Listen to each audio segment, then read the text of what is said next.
Hola, muy buenos días, muy buenas tardes y muy buenas noches. Bienvenidos y bienvenidas a esta nueva edición de NewsClick Cyber, el programa semanal dedicado a la tecnología, a la ciberseguridad, a la movilidad, en fin, a todo lo que nos vuela un poco a nuevas tecnologías. Un programa que realizamos cada semana desde Madrid y que se distribuye a través de medios de comunicación de 11 países. Desde el mar Mediterráneo hasta el Océano Pacífico atravesamos el Atlántico para llevar la tecnología a todas vuestras casas. También tenemos que dar un abrazo a todos los seguidores que nos seguís a través de cualquier plataforma de podcast. No vamos a nombrarlas porque son muchísimas, pero también estamos con vosotros. Y finalmente tenemos que dar las gracias a Netaro, a Cibergurú, a Semperis, a Vivale y a Kaspersky, que hacen posible cada semana este programa. Y hoy me siento muy bien acompañado. Estamos aquí 6 personas en el estudio. Voy a empezar hoy por mi extrema izquierda, don Rubén Carrasco. Hombre, Carlos. ¿Qué ha pasado? ¡Qué alegría! Estaba secuestrado. ¿Dónde has estado? He estado más liado que una momia. Pero bueno, ya estamos de vuelta, Carlos. Un placer estar con vosotros. Claro que sí. Tenemos a Israel de Besas, ¿qué tal? Con un placer, como siempre, estar aquí en este programa magnífico de radio. Pues sí, y que lo digamos nosotros además. Queda feo. Pero... No tenemos abuela. Tenemos a doña Silvia Roldán. Hola, Carlos, ya estoy aquí otra vez. Que me decías que has venido varias veces esta temporada. Esta temporada sí, he repetido varias veces, he probado. Sí, o sea que me está echando de menos ya para hablar de movilidad. De movilidad vas a hablar, ¿eh? Bueno. Y tenemos también en el estudio hoy a dos rookies. Tenemos a Guillermo y a Salim, que son representantes de Cibergurú. Y bueno, luego nos hablarán. ¿Qué tal, Salim? Muy bien, encantado de venir aquí. Acércate al micrófono, que si no, no tengas miedo, no seas tímido. Encantado de venir aquí porque siempre os veo en redes y un placer poder ver esto y estar aquí en el estudio. Guillermo, ¿qué tal? Muy bien, Carlos. Muchas gracias por la invitación y nada, un gusto compartir el programa con vosotros. Venga, finalmente estoy yo, Carlos Lillo, y os proponemos que nos acompañéis hasta el final, donde haremos ese habitual concurso. Israel, ¿qué tenemos hoy? Pues un montón de noticias que vamos a empezar. Si quieres, empezamos por Nvidia GTC 2026. Bueno. Que eso, digamos, es como una especie de, digamos, un poco de misa tecnológica, ¿no? que da Jensen. Y empezaremos a hablar de ellos y luego continuaremos con más noticias de IA, ciberseguridad y una noticia muy interesante al respecto de Pokémon, que es muy relevante, digamos, en relativo a cómo los datos se venden desde el punto de vista de aplicaciones, digamos, que son gratuitas. ¿Qué más vamos a tener? Bueno, luego tendremos, digamos, un poco nuestras efemérides, luego tendremos, digamos, un poco toda la entrevista que habéis hecho con Cibergurú, nuestro maravilloso concurso y la ciberpíldora, que no se me puede olvidar. Y que nos vas a contar una cosa muy interesante al respecto de cómo montar NASes en nuestras casas. A ver qué has hecho, Carlos, porque bueno, vamos a estoy ver impresionado a ver qué has hecho, que has dicho antes aquí en Off the Record, ¿no? Que has hecho una cosa muy interesante y estoy impactado a ver qué has hecho. Y Silvia nos va a contar algo también, ¿no? Uy, muy interesante. ¿Todos habéis venido en metro? ¿Tenéis la tarjetita del metro? Pues vamos a unir la tarjetita del metro con la tecnología. Es que he parado un poco porque sí, si no estábamos muriendo en el estudio. Nos va a chicharrar. Nos estábamos muriendo. Vamos. Bueno, y además queremos comentar a toda la audiencia que al final del programa haremos el habitual concurso. Tenemos que estar atentos porque una de las preguntas que hagamos será algo sobre lo que ha contado alguien de nosotros. No sé quién es el que va a formular la pregunta al final, pero seguro que va a ser fácil. Bueno, vamos con esas noticias de tecnología.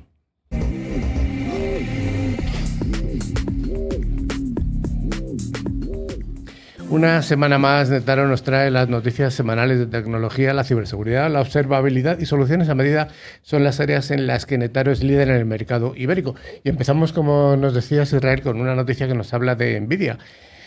Porque parece ser que Jensen vende futuro a escala industrial. Sí, empezamos con, como decía anteriormente, con el GTC de Nvidia, que ya no es una conferencia, como te decía antes. Es una mezcla entre una keynote, una misa tecnológica y el balance del poder del planeta. Jensen Huang elevó a más de $1 billón con B de dólares hasta 2027 la oportunidad de ingresos para las familias de chip Blackwell y Rubin. Es que Jensen ya no está saliendo del escenario, está descendiendo, ¿no? Y el mensaje parece ser que es muy simple. Nvidia no solo quiere vender chips, sino quiere cobrar peaje en cada fase seria de la inteligencia artificial y sobre todo ahora además que la inferencia se está comiendo el protagonismo del entrenamiento, ¿no? Y ahí está la clave real. Rubin no es solo el siguiente nombre bonito de la hoja de ruta, es la señal de que la batalla pasa del laboratorio a la infraestructura.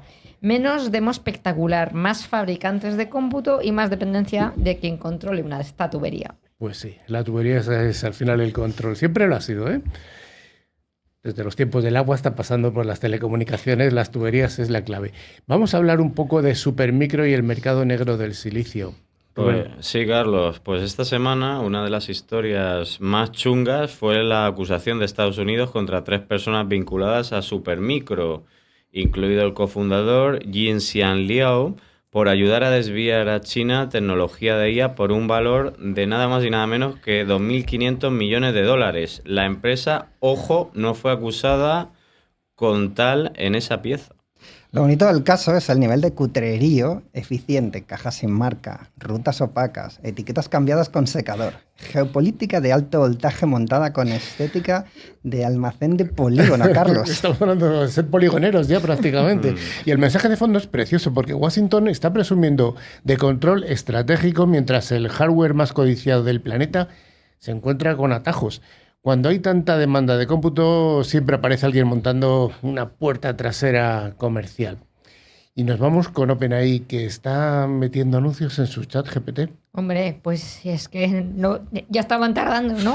OpenAI empezará a mostrar anuncios a los usuarios de ChatGPT Free y Go en Estados Unidos en las próximas semanas. Así que bueno, la sorpresa es cero patatero. Cero.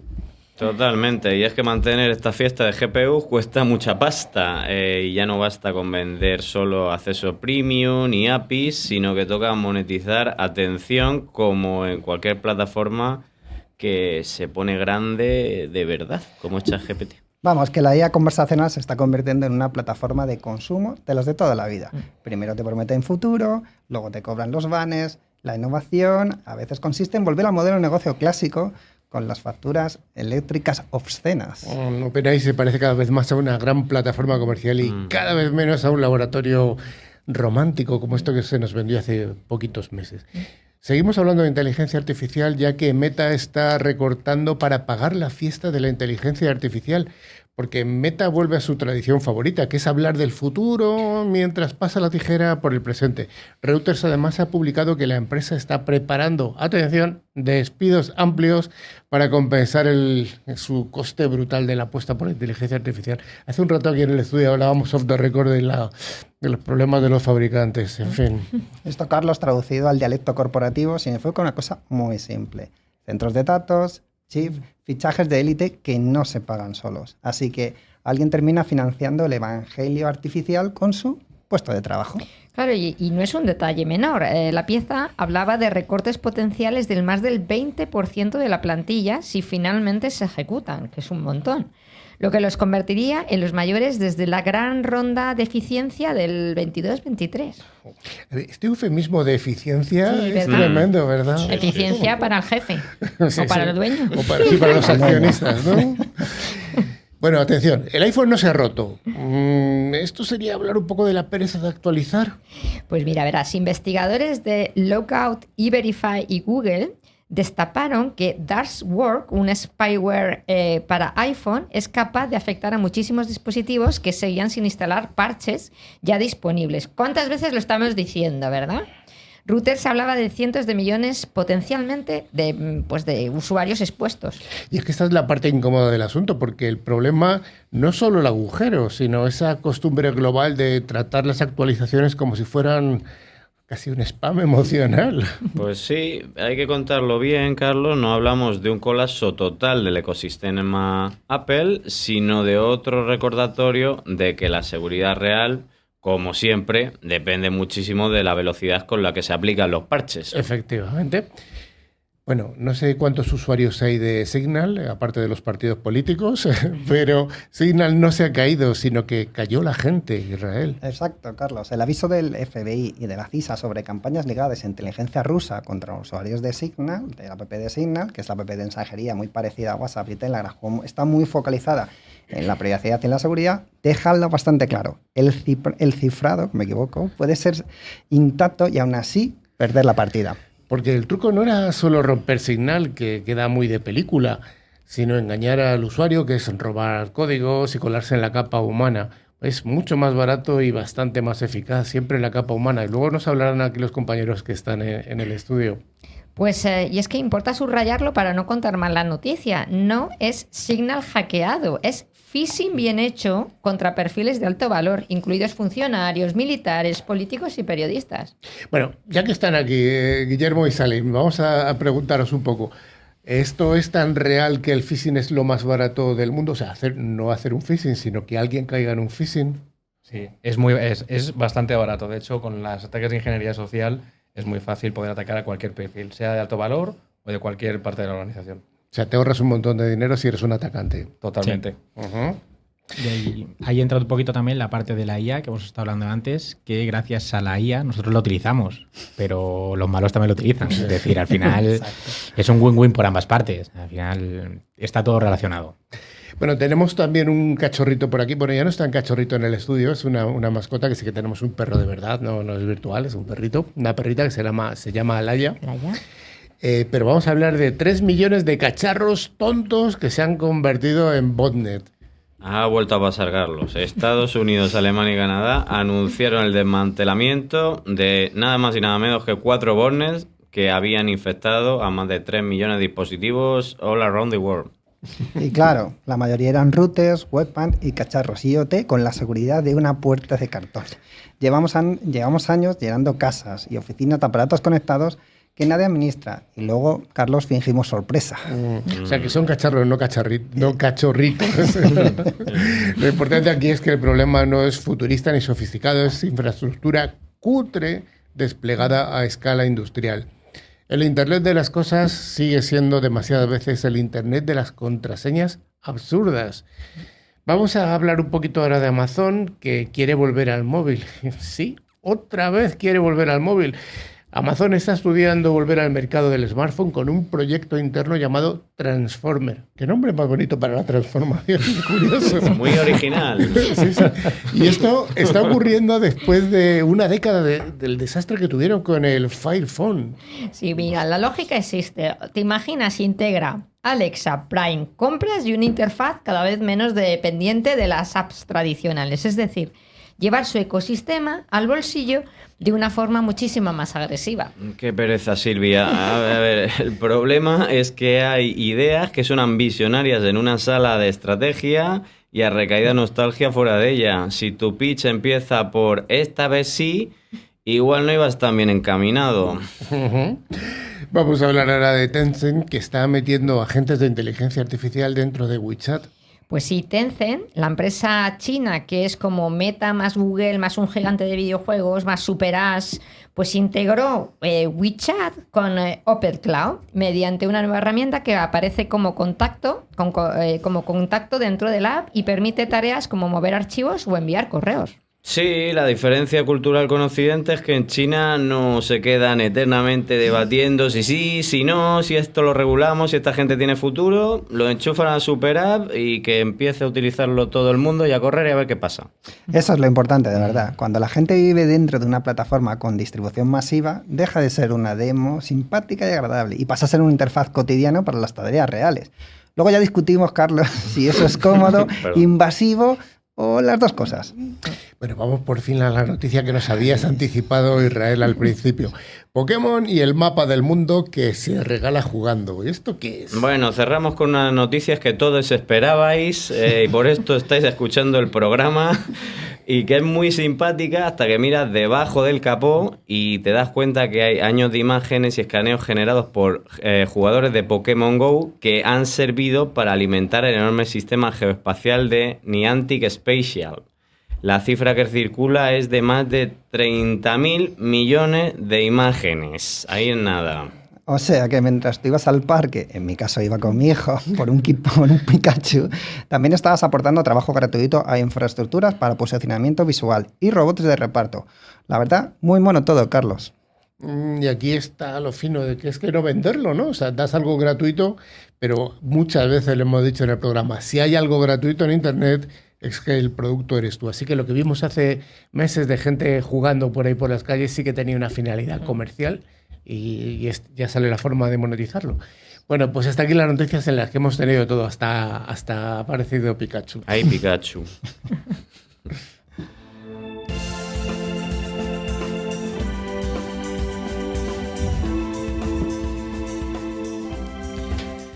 Pues cada semana os ofrecemos nuestra ciberpíldora con la ayuda de Vivali. Tener un socio de confianza en productos de ciberseguridad es la misión llevada a cabo por Vivali para sus partners.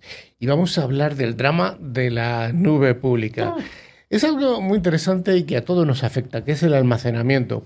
Silvia, Israel, Rubén, ¿cuántos avisos habéis tenido últimamente que os habla desde Amazon o desde Google de que os estáis quedando sin espacio para meter más fotos o más vídeos, ¿no? Al final, esto es algo que ocurre. ¿O no ocurre, Silvia? Mira, yo vivo en un aviso constante, ¿sabes? Y lo peor es que cada vez nos cobran más por gigas que ni siquiera sabemos dónde están físicamente. Y no solo es el espacio, lo principal es la soberanía de los datos. Si mañana una de estas Big Tech decide cerrar tu cuenta, perdemos toda nuestra vida digital. Sí, es algo terrorífico. Porque hoy vamos a hablar del NAS. NAS. Rubén, para el que nos escucha en el coche y no tiene ni idea, ¿qué es un NAS? En una sola frase. Veamos, pues es un ordenador pequeñito que consume muy poco y está diseñado exclusivamente para guardar tus archivos y que estén disponibles en la red de tu casa, en internet, pero bajo tu llave y for free. O sea que no la tiene Amazon, ni Google, ni Microsoft, la tienes tú. Eso es lo que tú crees, pero en teoría no. Bueno, ¿para qué sirve realmente un NAS? Pues mucha gente piensa que esto solo es para expertos en informática, pero ¿para qué lo podría usar una familia normal como la de cualquiera de nosotros? Pues mira, para dejar de pagar suscripciones, que antes hablábamos de esto, ¿no? Como un NAS tiene sus propios Netflix con tus películas, tu propio Spotify y lo más importante, tu propio iCloud o Google Fotos.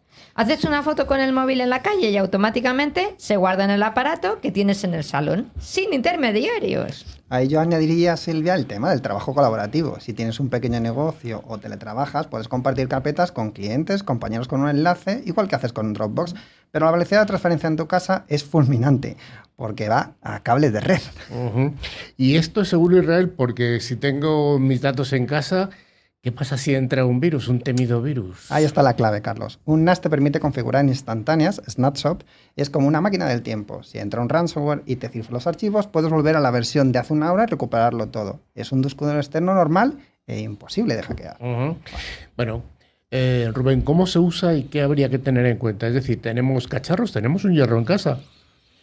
Pues sí, pero no es difícil de montar, Carlos, porque hoy en día al final es como configurar un router nuevo. Lo enchufas, entras en una red, sigues un asistente, siguiente, y lo que, como comentábamos anteriormente, es vital, pues, configurar las copias de seguridad en espejo RAID 1. Es decir, que si te compras un NAS, tienes que comprarte 2 discos, ya que el NAS escribe lo mismo en ambos, así que si uno se muere, porque los discos al final se mueren, no pierdes ni un bit. Sacas el roto, metes uno nuevo y a ver tus fotos, tus pelis y a seguir adelante. Porque todo se reconstruye solo, entonces. Bueno, si está bien configurado. Claro. Siguiente, no. Hay que leer.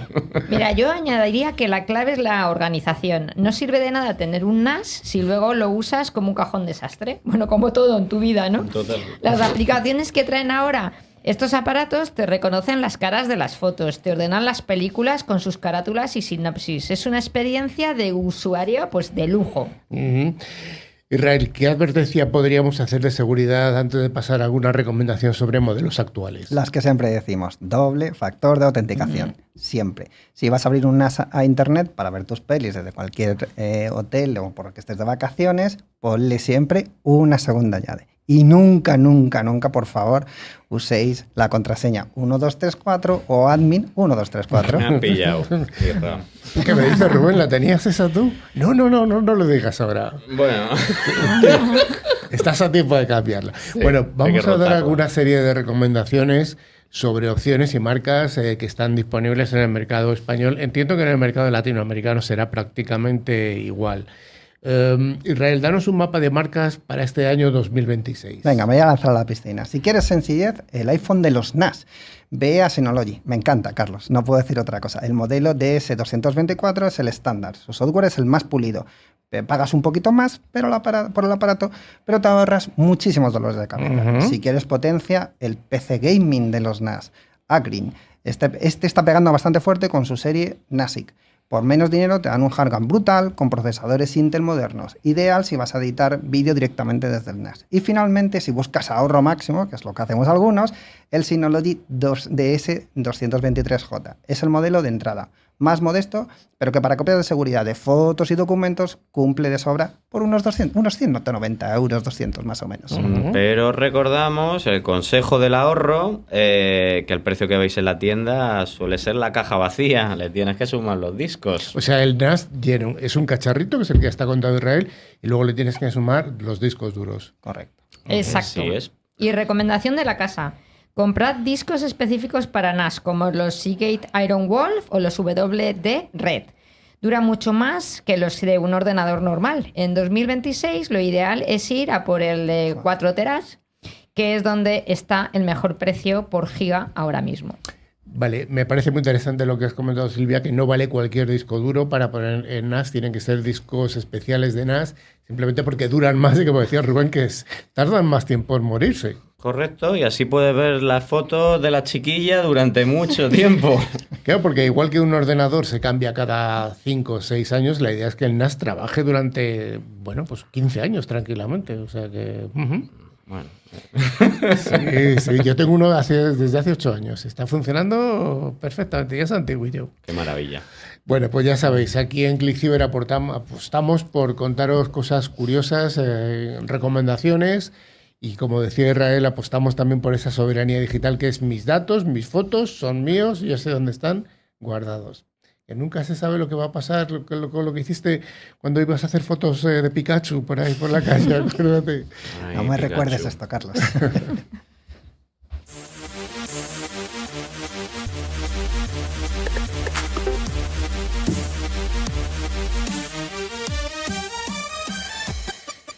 Llegamos a las tecnoefemérides, este espacio donde recordamos qué ocurrió una semana como esta, pero en el pasado.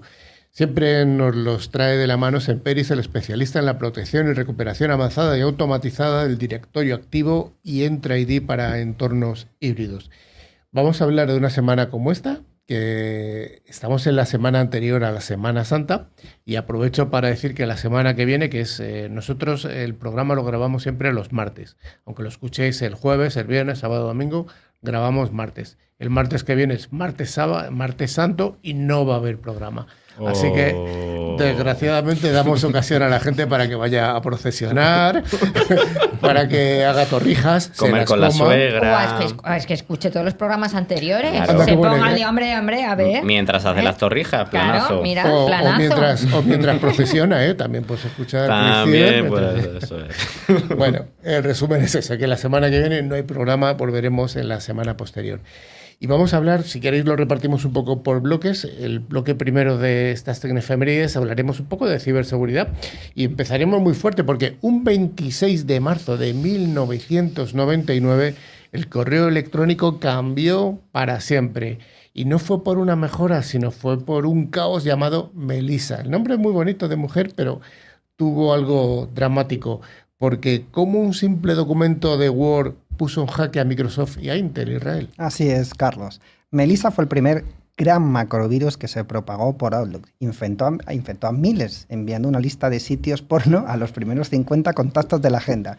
Fue el bautismo de fuego para la ciberseguridad corporativa y nos enseñó que el eslabón más débil, que lo estábamos hablando antes, siempre es el usuario que hace clic donde no debe. Y de la seguridad digital vamos a saltar a la seguridad crítica, porque un 28 de marzo de 1979 el mundo contuvo el aliento con el accidente de 3 Mile Island. Rubén, tú que controlas los datos, ¿qué falló allí? Fue un fallo de interpretación, ya que los sensores daban datos contradictorios y los operadores no tenían una interfaz clara. Y lo más importante es que este desastre obligó a la ciencia de la ingeniería a crear sistemas de monitorización inteligente que hoy son la base de cualquier planta industrial crítica. Muy importante. Para los que no están muy avezados con esto del incidente de las millas, de la isla de las 3 millas, fue un incidente que ocurrió en una central nuclear en Norteamérica bastante grave. Nos vamos al bloque de ciencia y tecnología y hablamos de que, bueno, no todos son sustos. Si hablamos del 26 de marzo de 1953, fue cuando la ciencia médica dio un salto gigante. Porque, Rubén, hablamos de Jonas Salk y su lucha contra la polio. Pues un hito absoluto.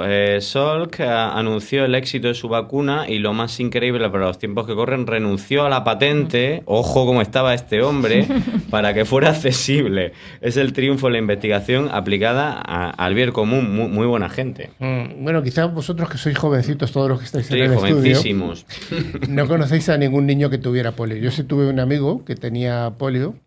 Era un poquito más mayor que yo y cuando yo corría por mi barrio, pues el niño se llevaba una especie de piedra, o sea, de pierna metálica que era muy fea por fuera. Sí, como Forrest Gump, ¿no? En la película.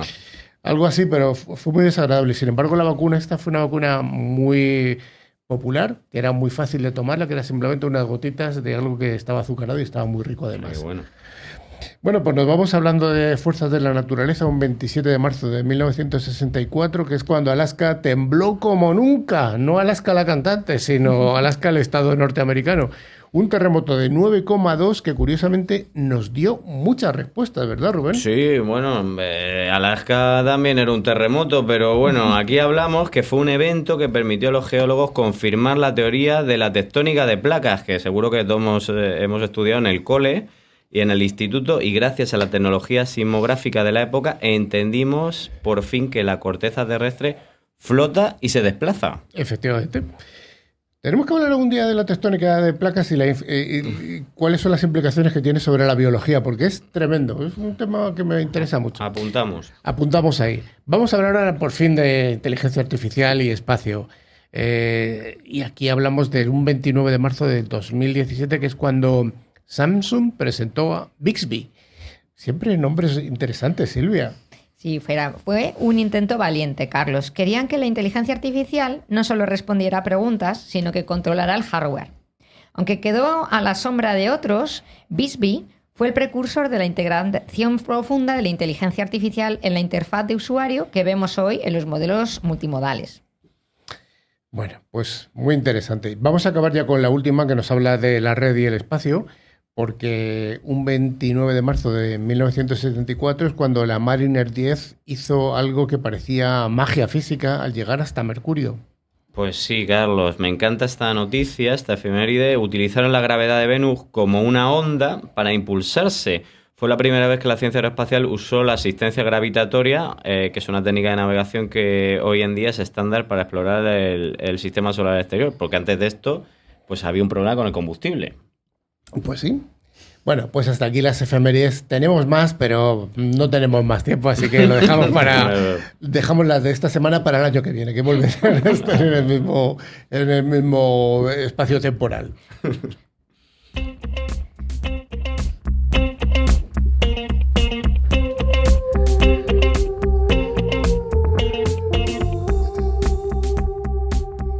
Bueno, Silvia, hoy en ClickCiber analizamos una de las evoluciones más relevantes en sistemas de ticketing para transporte público, que es el Account Based Ticketing, o ABT. Silvia, para empezar, ¿cómo definirías este modelo desde el punto de vista tecnológico? Bueno, esto había que traerlo al programa, ¿no? Tenías ganas. Había que traerlo. Bueno, pues mira, el ABT es un modelo en el que la lógica de negocio y la gestión del título de transporte se trasladan desde el soporte físico a un back office centralizado. Es decir, la tarjetita esta con la que nosotros nos movemos, ¿no? Es decir, el saldo, los derechos de viaje y las reglas tarifarias ya no residen en la tarjeta, sino en una cuenta de usuario gestionada en la nube. El medio de acceso, ya sea una tarjeta de MV, que es la tarjeta de móvil, un móvil o una tarjeta de transporte, actúa únicamente como un identificador. Es decir, estamos separando definitivamente el medio físico de lo que es la gestión tarifaria. Exacto. Eso permite desacoplar el front-end, que sería la validación, ¿vale?, en el campo del back-end, que es donde se realiza el cálculo tarifario, la conciliación y la gestión de cuentas. Israel, desde el punto de vista funcional, ¿qué representa esto? ¿Qué implica para el usuario? Pues implica una experiencia mucho más transparente. El usuario no necesita seleccionar ni precargar un título de transporte. El sistema registra los eventos de validación y en el back office, como decía Silvia, se aplica la política tarifaria óptima mediante un algoritmo de cálculo de PESFER, o mejor tarifa. Esto incluye camping diario, semanal, mensual, descuentos y reglas de transbordo. Es decir, que el cálculo del precio deja de ser previo y pasa a ser posterior al viaje. Correcto, Carlos. Hablamos de un modelo postpago o híbrido, donde el sistema liquida en función del uso real. paga por uso. Además, se habilita el uso de medios abiertos, especialmente tarjetas MV contables, lo que reduce la fricción de acceso al sistema. Ajá. Rubén, en cuanto a despliegue, ¿qué arquitecturas y casos reales se pueden destacar? Bueno, a nivel de arquitectura estamos hablando de sistemas altamente centralizados, con validadores en campo que operan online o en modo batch, y un back office robusto que gestiona eventos, cuentas y clearing. En cuanto a casos reales, Carlos, Londres es el referente con su modelo basado en MV abierto, Nueva York con Omni o Sydney también son implementaciones pues, muy maduras. En Europa continental, ciudades como Milán, Ámsterdam o Estocolmo están en fases muy avanzadas de adopción. ¿Y qué pasa en el contexto español? Bueno, España estamos en una fase de transición, se están incorporando pilotos y despliegues parciales, especialmente en red de autobuses urbanos e interurbanos, y estamos avanzando hacia modelos híbridos que combinan soportes tradicionales con el ABT, como decía Silvia. Silvia, y hablando desde la perspectiva del operador, ahora nos ponemos en el otro lado, ¿qué beneficios les aporta? Pues mira, principalmente una mayor capacidad de gestión y análisis. El ABT permite disponer de datos de movilidad mucho más detallados y en tiempo real, lo que facilita la planificación operativa y la optimización de la red. Además, reduce la dependencia de infraestructuras físicas de emisión y recarga y simplifica la gestión del ciclo de vida de los soportes. Entiendo que también va a impactar en la interoperabilidad. Claro, porque al final va a ser muchísimo más fácil hacer un cambio de medios de transporte sin necesidad de estar pensando en hacer ese token que hacemos en cada uno de ellos. Israel, ¿cuáles serían los principales retos tecnológicos y también regulatorios? Bueno, aquí primero empezamos con lo que hablamos aquí, la ciberseguridad, especialmente en entornos con pagos en MV. También la gestión de datos sensibles que estábamos hablando antes. Un poco más técnicos, la latencia y la disponibilidad del sistema, ya que dependes de las comunicaciones y el procesamiento del back office que hablaba antes Silvia. A nivel regulatorio que decías, la protección de los datos es clave y, por supuesto, el reto de garantizar la seguridad para usuarios no digitalizados. Piensa, por ejemplo, en mi caso, mi padre. 75 años, es un reto para ellos acceder a la digitalización muchas veces. Igual los hijos tienen que estar por detrás, al menos al principio. Y Rubén, para cerrar, ¿cuál es la evolución que puede tener este sistema de ABT? Bueno, la evolución va hacia ecosistemas de movilidad como servicio o Mobility as a Service, donde el ABT pues, actúa como una capa habilitadora, como comentábamos anteriormente, y donde vamos a ver una mayor integración multimodal, vamos a ir hacia la personalización de tarifas en tiempo real y hacia una expansión de uso de medios abiertos. En definitiva, activamos un modelo mucho más flexible, escalable y sobre todo pues centrado en el usuario. Bueno, pues yo creo que queda claro que no solo es una mejora tecnológica, sino que es una transformación estructural del sistema de transporte, en principio urbano, pero también podría afectar a cualquier tipo de transporte, ¿no? Interurbano también. Sí. Bueno, yo digo que es el presente porque ya hay países que lo tienen y yo creo que es la evolución que vamos a ver de manera inmediata en las grandes ciudades aquí en España, porque creo que es el presente y el futuro del dato en el transporte. Y además está muy convencida de ello. Yo totalmente.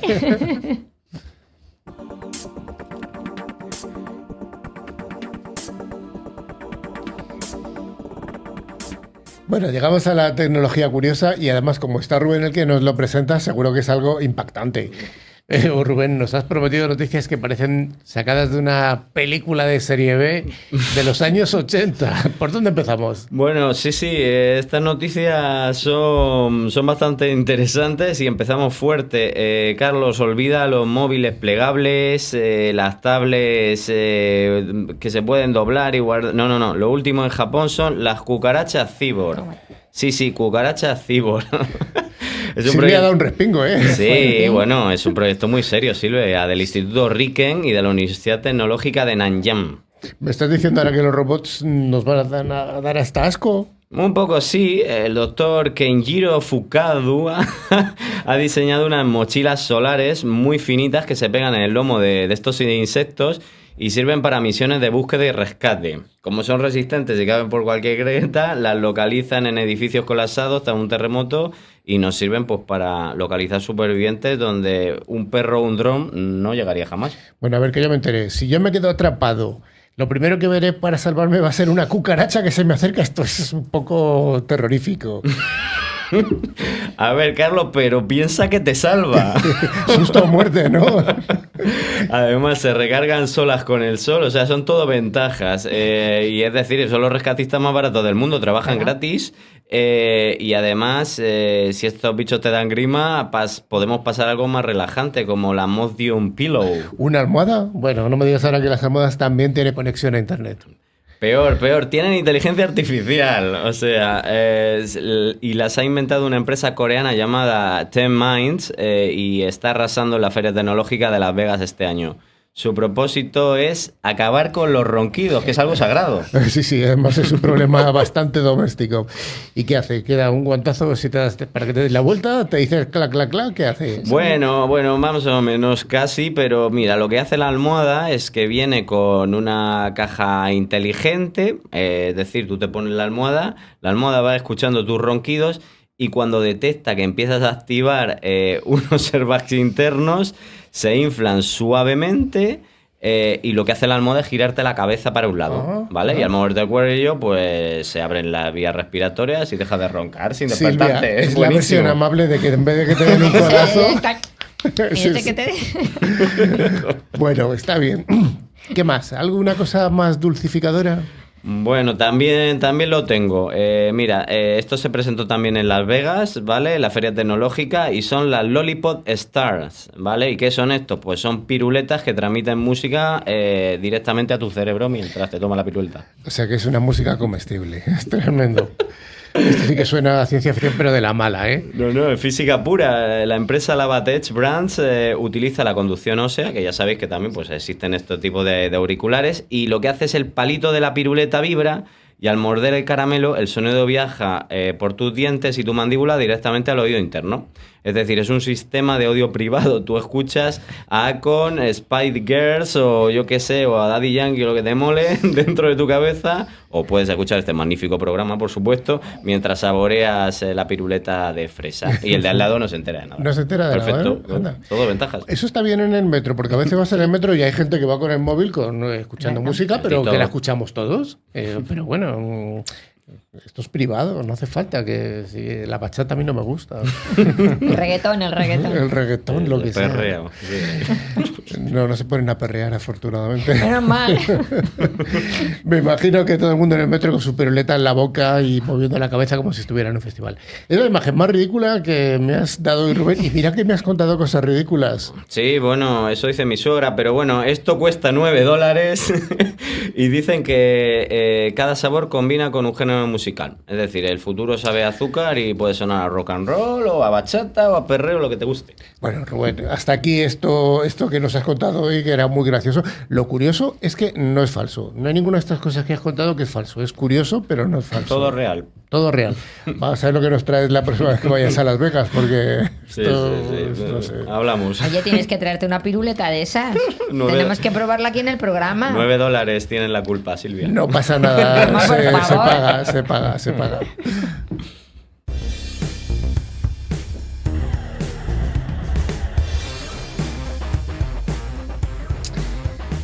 Bueno, pues ya estamos aquí al final del programa, casi al final del programa, y tenemos el placer de contar aquí, como hemos dicho, con Guillermo Alcántara, que es el Head of Sales en Iberia y en LATAM, es decir, el responsable de ventas en efecto. Para España y para Latinoamérica. Y también está Salim Carrasco, que es el Pre-Sales and Channel Manager, es decir, el responsable de preventa y responsable de canal para Iberia y Latinoamérica. Tenéis unas regiones amplias, ¿eh? Nosotros llegamos a las dos, también en nuestra huella, la de ClickCiber, España y Latinoamérica. Pero vamos, no llegamos a Iberia completa porque la parte de Portugal, pues el idioma, no sé si... Tenemos los brazos largos. Tenemos brazos largos. Tenéis brazos largos. Y tenéis amplias expectativas y bueno, esperamos que vaya bien en Cibergurú. Lo primero, os damos las gracias porque es el segundo año que estáis con nosotros, patrocinando al programa, y para nosotros es muy importante porque si no tuvierais vuestro apoyo no podríamos hacer el programa.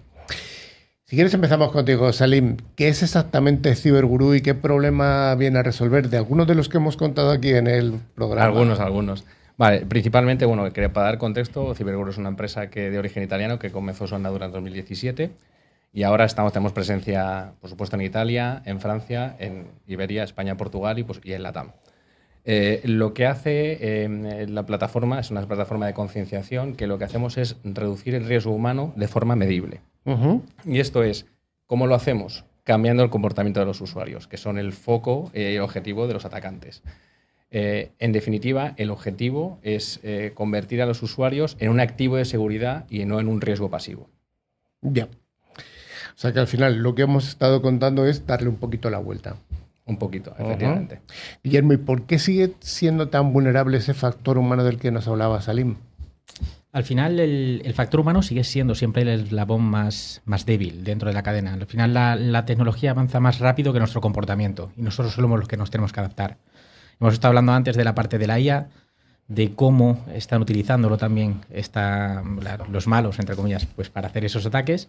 Y al final es eso, es educar o conseguir que el comportamiento cambie, se adapte a esa tecnología para evitar caer en estos ataques. Bueno, y es ahí. Esto es fácil decirlo, pero ¿cómo conseguís que esos usuarios humanos presten atención a cuáles son las políticas habituales de ciberseguridad? Y sobre todo, ¿cómo cambian los hábitos? Porque las personas tenemos unos hábitos, el que va por la derecha va por la derecha, el que va por la izquierda va por la izquierda, el que fuma, fuma, el que no fuma, en fin. Muy complicado. ¿Cómo se hace? Bueno, principalmente lo que hacemos es con criterio de... O sea, las amenazas que entran, por ejemplo, que puede ser por urgencia, ¿de acuerdo?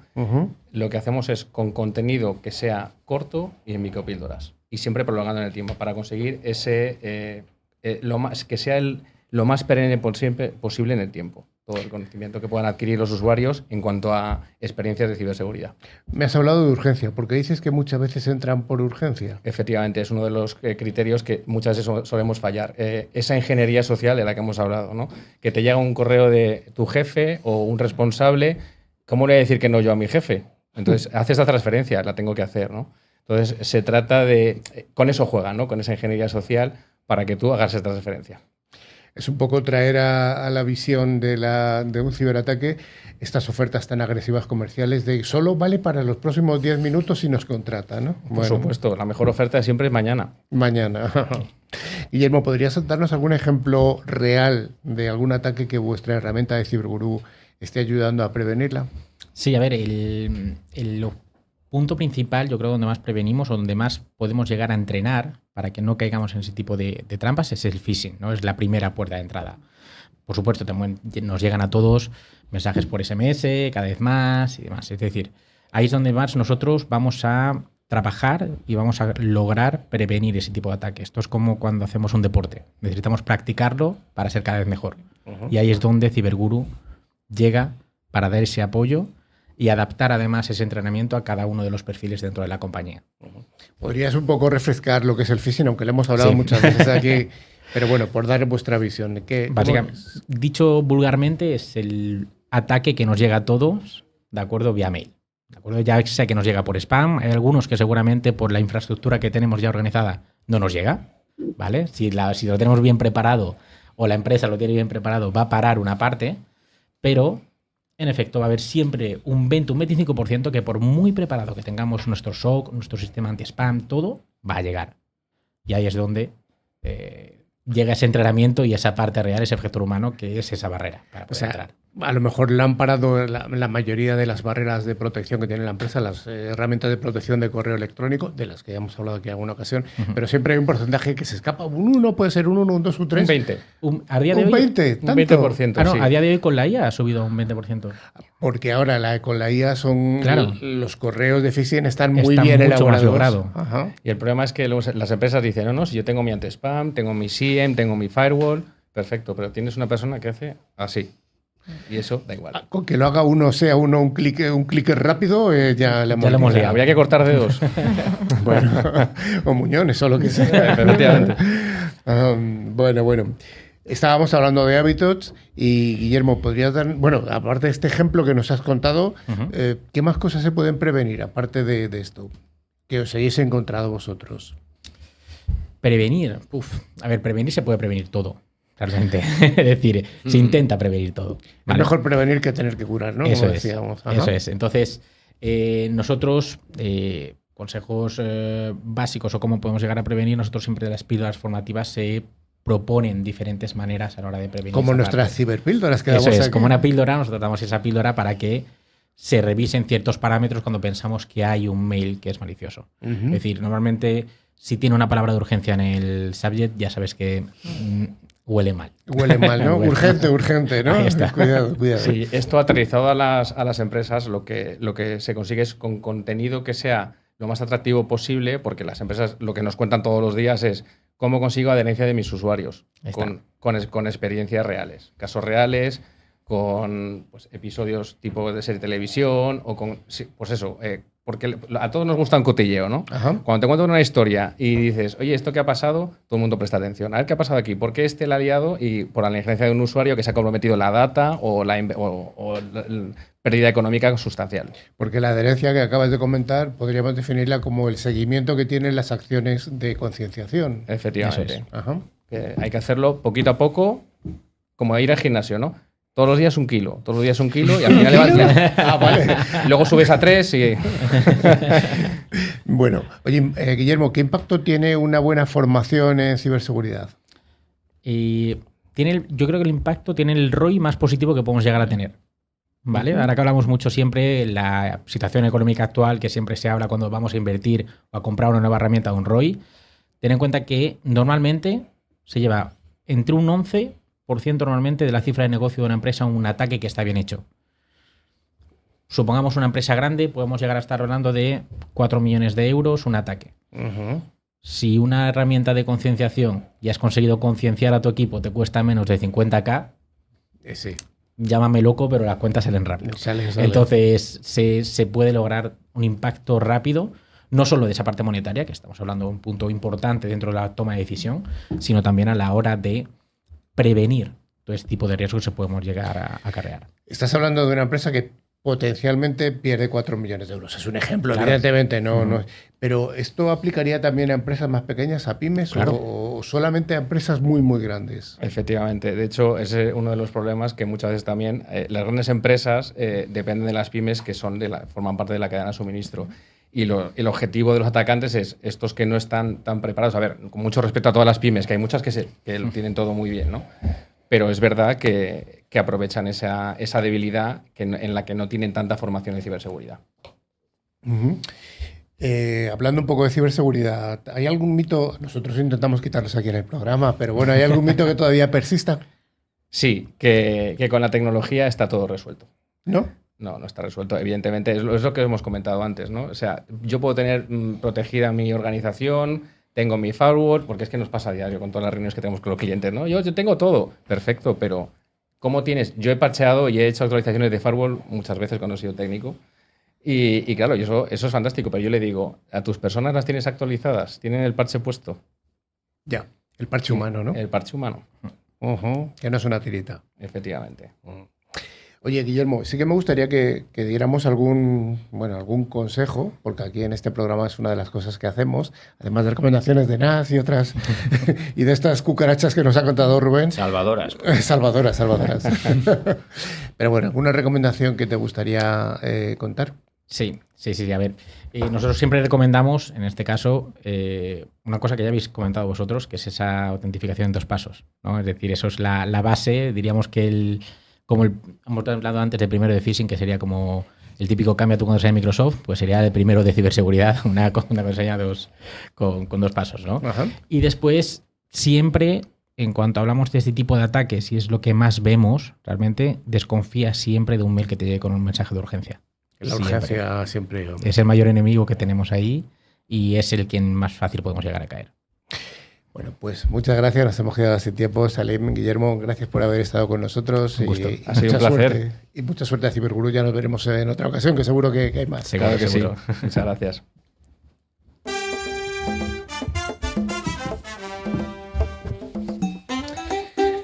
Pues una semana más llegamos a esta última sección, la del concurso. Cada semana sorteamos 2 licencias de antivirus de Kaspersky, solución de calidad profesional válida para unos 3 dispositivos y vale como unos 40 euros o $40. Más o menos, bueno, si el cambio va oscilando. En fin, cada una de estas licencias de Kaspersky se puede instalar en un móvil, en un tablet, en un ordenador. Rubén, ¿vas a dar algún ganador de la semana pasada o esta semana no damos ganadores? Sí, cómo no vamos a dar ganadores, Carlos. Y de hecho no son 1, son 2, que fueron Santiago Campos de Álava, España, y Nuria Escalona de Madrid, España. Cada uno de ellos recibirá su regalo a través de correo electrónico, así que muy atentos. Bueno, es fácil concursar y llega el momento de cómo se debe hacer para concursar, Israel. Pues debe enviar un correo a info@clickciber.com indicando la respuesta a la pregunta. Recordamos que deberéis informaros en vuestro local y país de origen. Y la pregunta que hacemos a día de hoy es, ¿qué nos ha contado Guillermo que es una recomendación para todos? ¿Cuál es ese matiz que ha dicho Guillermo que a mí me parece muy interesante y que tenemos que recordar todos? Es aquí la cuestión. ¿Cuál será? Bueno, para concursar, ya sabéis, solamente tenéis que enviar la respuesta, no hace falta que hagáis un párrafo muy grande, ¿se entiende? Decir la localidad, provincia y país, por supuesto. Y es muy, muy, muy fácil. Pues ya sí que sí. Silvia, estamos llegando al final. Sí. Y antes, pues como siempre tenemos que recordar que los programas anteriores los tenéis en todas las plataformas de podcast. Solo hay que buscar la palabra clave ClickCiber. Y además también recomendamos visitar nuestra web clickciber.com. Claro, vais a tener tiempo en Semana Santa. O sea que qué mejor cosa podéis hacer. Entre Torrija y Torrija, un Eso, capitulito de ya te ClickCiber. Entra perfecto. Y no engorda, además. Bueno, hasta la semana que viene, Rubén, Israel, Silvia, Guillermo, Salim. Venga, familia. Nos vemos. Adiós. Saludos.